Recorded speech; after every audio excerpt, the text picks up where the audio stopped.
Hi everybody, so this is a game you may or may not know about. This is Pack and Roll Remix, which is sort of a updated version of the DS game Pack and Roll. This was originally part of the Namco Museum Remix and Namco Museum Megamix compilations for the Wii. And I'm just gonna kind of go through the game really quickly. I am pretty much the only person who actually runs this game, so... let's just go ahead and jump right in, and I'll try to explain everything I can, because this game goes by really, really quickly, and there's a lot that needs to be said about it. So let's go ahead and get right into it right now. So as far as tech goes, there's really only one piece, there's really only a couple pieces of tech that this game has. You roll around as Endless Pac-Man, you can boost using the Wii Remote, and there's a couple of brake buttons. That's pretty much all there is in terms of, like, mechanics. Wow, this is already off to a terrible start. And the goal of most stages is just to get to the end, and for most of them that's going to involve collecting pack dots in order to open these Golvis gates. So a lot of this category mostly comes down to routing. And you'll get to see that the boost can be used to speed up Pac-Man a lot. It might look like I'm doing a lot of crazy movement, but trust me, this is nowhere near what the skill ceiling for this game is at. If you look up the tasks of this by Elo Mavi, which you should do immediately after this run, you really get to see just how crazy this game can get when you try to optimize it to its full potential. So... most of these early levels, this first world is supposed to kind of be a tutorial world of sorts, so you're just kind of... wow, I cannot play the game right now. You're just kind of, getting... wow, this is not off to the start I would have liked, but whatever. World 1 is very annoying in this category because you just reset it in a lot due to tiny mistakes like that. This game is actually kind of optimized, and really it's been a solo effort by me for the past like 8 or 9 years.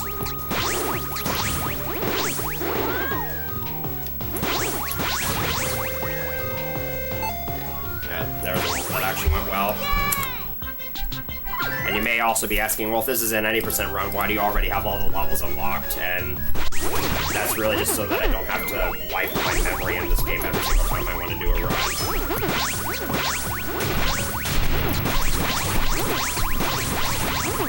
So this is a night pack.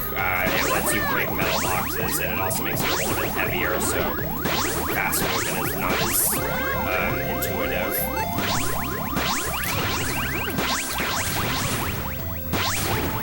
You'll also be able to travel underwater with it. There's a couple power-ups like that in the game. For example, in this level, you actually get introduced to the light pack card, or you're actually supposed to, because I'm going to be skipping it. And the reason why I'm skipping it is actually just because it's possible to make a faster platform cycle, since normal pack moves a little bit faster. And most of these levels just come down to routing optimization and finding the best section of pack dots to get through all the gates in the level, but there's going to be some interesting stuff you'll see in a little bit. Not even a sub-3 World 1 SMH. Alright, here's a cool level, because I'm actually going to be skipping the Golvis gate in this level, and pretty much skipping the entire level to begin with.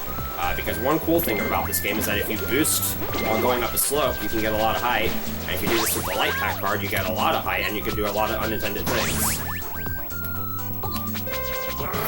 So right there, I just completely skipped that gate. Pretty cool. There's plenty of those in the run.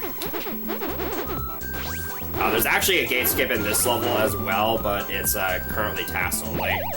At least on this version of the game. But there's still a couple of smaller skips you can do here.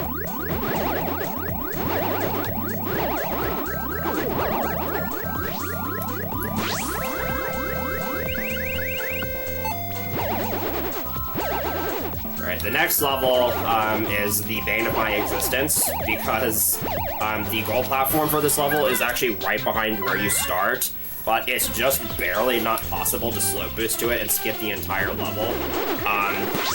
In the re-released version of this game on Pac-Man Museum Plus, they actually changed the physics a little bit, and those updated physics actually do make that skip possible, as well as several other skips that are either too hard to be done RTA or just not possible in this version at all. Pac-Man Museum Plus actually saves quite a lot of time with the Wii versions, but it also loses a bunch of time back and loads and menuing.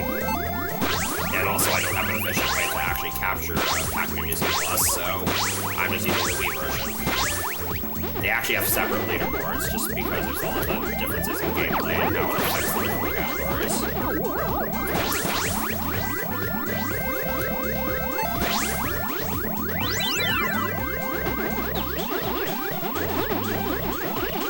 This is a pretty long level, and as you can see, Pac-Dot routing kind of comes into play quite a bit here, because the main aspects of it are to minimize backtracking and minimize going out of your way for Pac-Dots. That's kind of the motif I used for routing most of this game.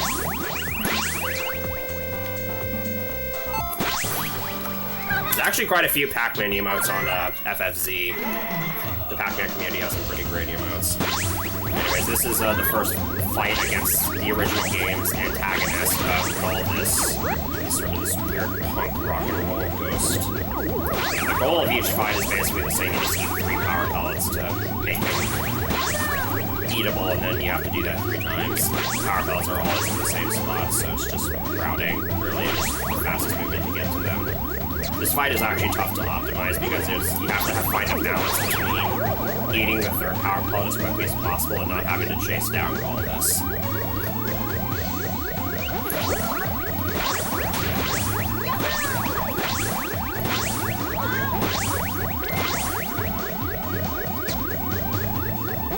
That was really early, but that actually still worked out just fine. Okay, here's World 3. So this level is a very big reset point for me. It's not even really that hard of a level, it's just kind of a pain. First of all, you can't really miss any Pac-Dots in this first section, and there's a cycle I need to make about 40 seconds into the level that requires you to not really make any mistakes for the first, like, 40 seconds. And then the second half of the level is just kind of difficult to do fast without screwing something up. Also, a ghost movement, as far as I know, is completely RNG, so they like to get in your way sometimes.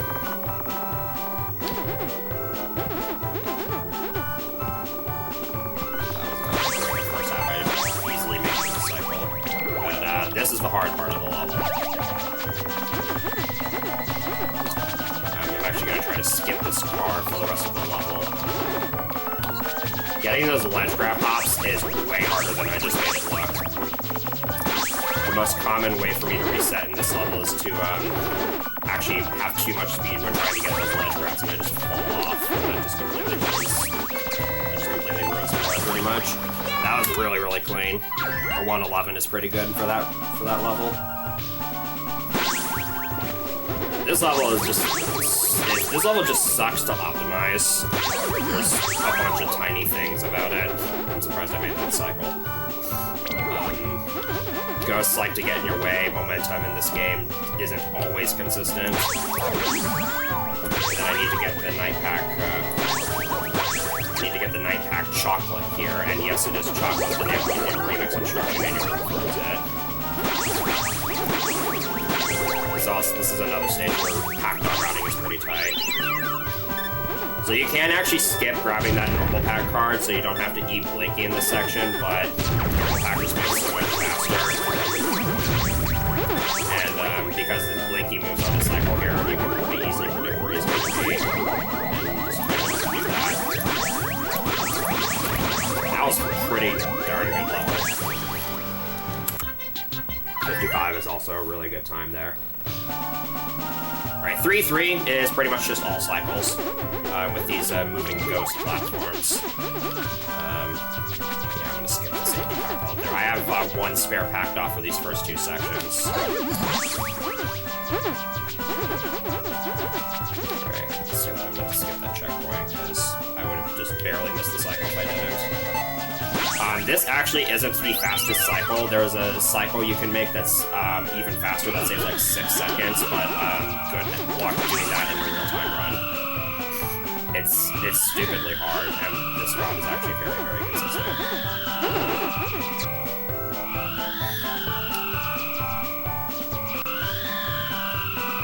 Also, if you're wondering why I'm not just like jumping around all the gates, they have really, really big hitboxes, and in levels like this, there's a wind placed around the edges that prevents you from jumping around them. There's actually very few golf skates in this game that you can actually skip, and a few of them you can only do it on the Museum Plus version.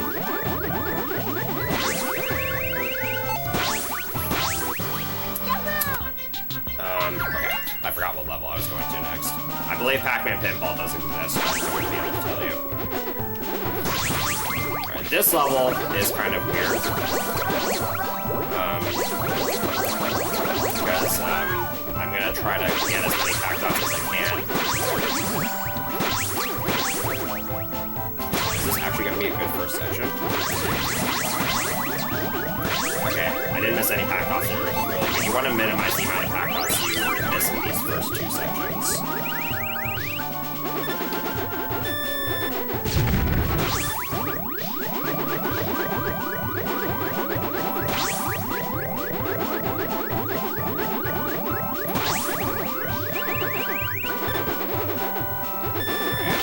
That's still not too bad.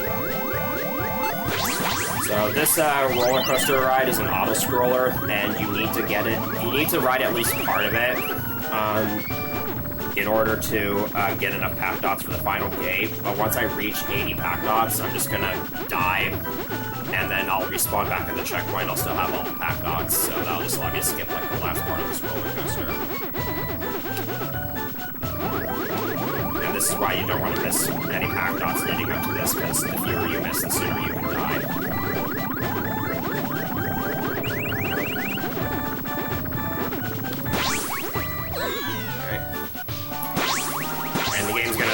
Give an autosave message after this level. Also, sub 130, wow, I rarely get that. So that autosave message appeared because my life count changed. That's hopefully going to be the only time you see an autosave message in this run. I have autosaving turned on. You can turn it off for Namco Museum Mega Mix, but, you know, stuff. Anyways, this is a boss fight. This boss fight's kind of tricky to do fast. It's very easy to fall off, and if you die in a boss fight, you have to start all over. I think for the most part, this fight kind of speaks for itself. Alright, this last phase I didn't like very particularly. I have to eat power pelts at very specific times in order to keep all of us stunned. This one's actually picked up quite a bit since World 1, dang. I just need to sort of shake the rust off. Right, this level's fun. So, this World 4 is without a doubt the hardest world in 90%. This level is kind of strange. There is a double gate skip that I have hit like less than 10 times RTA ever. I'll go for it once just because this is a marathon, but this is really, really hard. Oh my god. No shot! So that requires a frame-perfect boost input on those bounce pads there, in order to, which is a motion control base, by the way, and that actually lets me skip 2 gates here. I can probably count, not counting that, I can count the amount of times I've hit that in a run on like one hand, but that's insane. That skip has never been hit in a world record run, just to give you an idea. Alright. So here's 4-2, this level's mostly just linear. There's a bunch of obstacles, so just damage boosting I do. I've used 5 frames. 10 Pac-Dots is actually really good. This is another level where the last 2 gates are actually skippable, but again, it's just task only. Well, technically, you can get past this first gate relatively easily, at least on other versions of the game, but this game has a dumb anti-cheat mechanism where if you skip a Golbus gate, then any future Golbus gates beyond it will not accept Pac-Dots, so you have to... So if you do skip a Golbus gate, then you have to skip all gates beyond that, and in this level, that actually has a That's actually a pretty big problem. Alright, 4-3 is another mostly cycle-based level.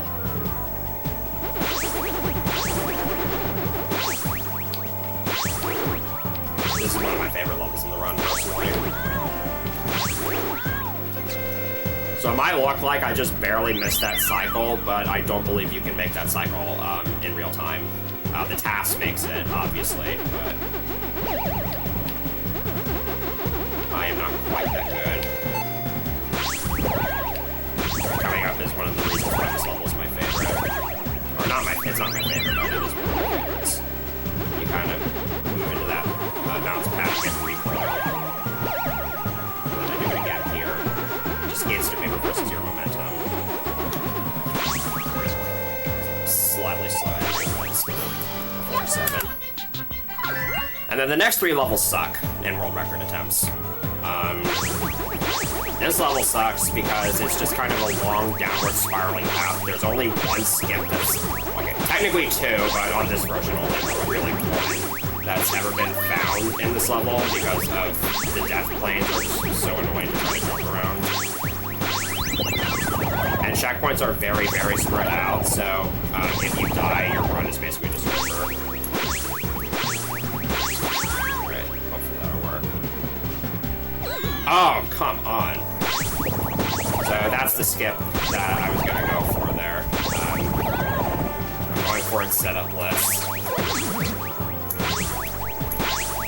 That's probably not going to work either, yeah. I should probably set it up.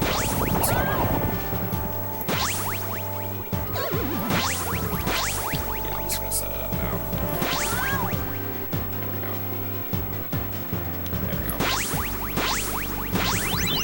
Kind of sucks, but whatever.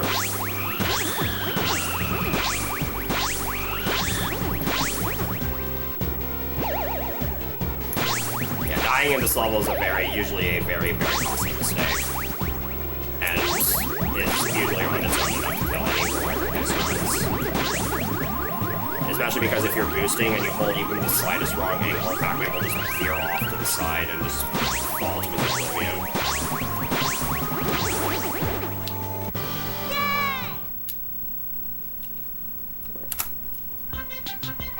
And then whether or not you get good runs through this next level isn't necessarily locked, but it feels like it.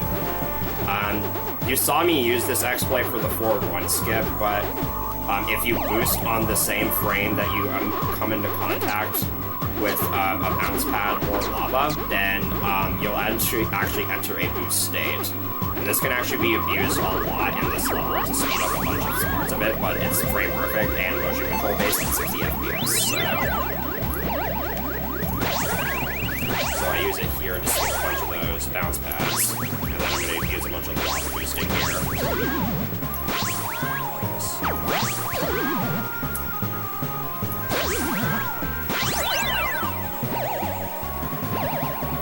So yeah, health management is super key in this level. In fact, I actually am playing with the maximum amount of health upgrades. You normally start with only 3 HP, but there's a bunch of like hidden pieces throughout the game that you can collect that give that add 1 sector of health. And so I'm actually playing with all of them. So this is kind of new game plus in a sense.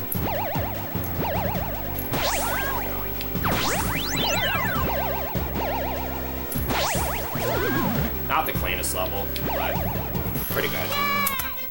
That level can go horribly wrong if it decides it wants to. And then this fight is basically just all RNG. You can mitigate some of it, but it's... You can pretty much never expect to get a clean run of this level, of this boss fight.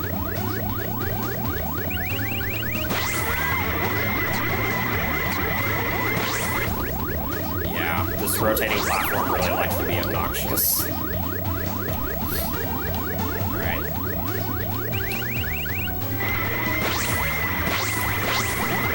It is extremely rare that I actually get a clean third phase here. That wasn't the worst thing, though. Alright, time for World 5. This world is exclusive to the remix version of the game, and it is the most broken world in the game. If fact, in both the TAS and Pac-Man Museum Plus, this can actually be the fastest level, because it's possible to just skip directly to the end. But the method to do it with a normal pack is not humanly viable yet. So instead, what I'm going to do is I'm going to go through this first gate to get light pack. And then I'm going to use light pack to do a slightly easier variant of the skip. So they intentionally increase your gravity there to try to make it so that that skip doesn't work, but it still does. And then these two levels are just hilarious because you're basically just falling around death planes for the entirety of the level. So I'm already at the very bottom of the level, and I'm gonna skip this gate as well. Just like that. And then there's this, which just, seriously.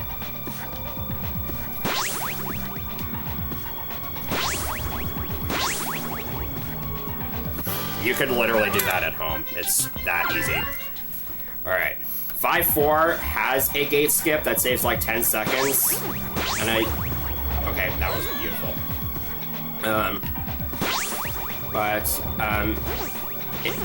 And it is done in world record runs, but it's not marathon safe because if you fail to skip, you lose more time than the skip saves, and it's really, really precise, and it is really a good package strategy for it. So now I have no idea what my cycles are going to be.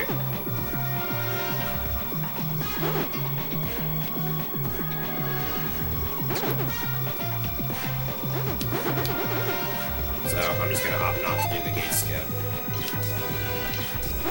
Actually, I think my cycles are mostly in sync right now. Alright, there is another big skip at the end here, but the next few sections are pretty much just cycle-based, and I have no idea what my cycles are going to be like. Yeah, I kind of saw that coming.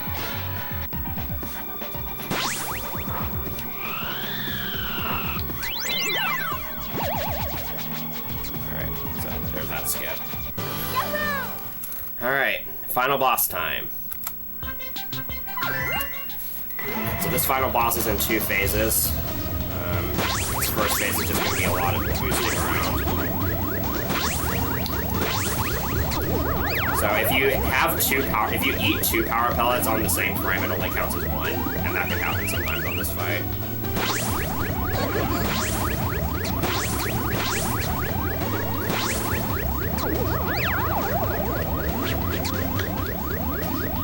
This is another very easy thing to die to. Once Galvus likes to knock you off, and also these gears rotate. That's pretty good. So for the second phase, I'm going to be doing kind of a weird route because Galvus spawns in some power pellet wielding ghosts. And if you eat them as Galvus is spawning in, you can actually do damage to him. So what I'm going to do is try to preserve 3 of them for the last phase of the fight, and then I can eat all 3 of them and just skip him spawning in entirely. And this saves like 10 seconds if you get it. Wow, does look a little bit weird. Right, play it safe.